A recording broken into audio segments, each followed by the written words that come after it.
இப்போ பாவக்காய் கூட்டு வைக்க போகிறோம். பாவக்காய் முதல்ல இந்த மாதிரி கட் பண்ணி வச்சுக்கோங்க.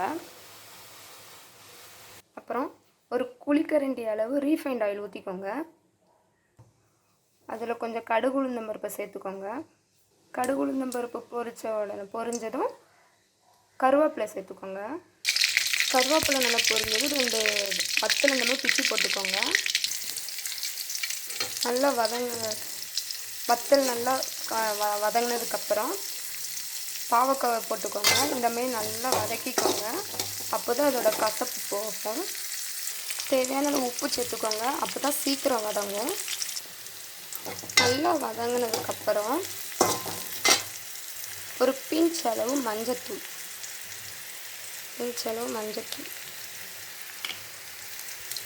இவ்வளோ எண்ணெயான்னு கேட்பீங்க.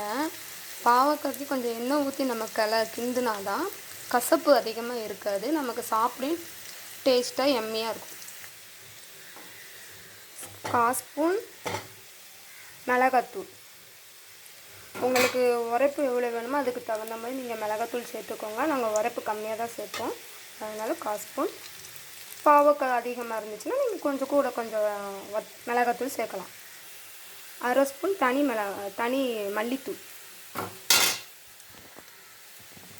இதையும் சேர்த்து நல்லா மிக்ஸ் பண்ணிக்கணும். அவ்வளோதான்.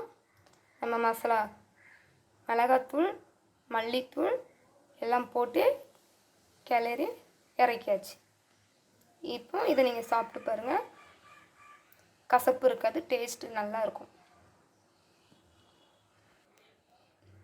பாவக்காய் கூட்டு ட்ரை பண்ணி பாருங்கள். உங்களுக்கு பிடிச்சிருந்துச்சுன்னா என்னோடய சேனலை சப்ஸ்கிரைப் பண்ணிக்கோங்க. ஓகே, பாய்.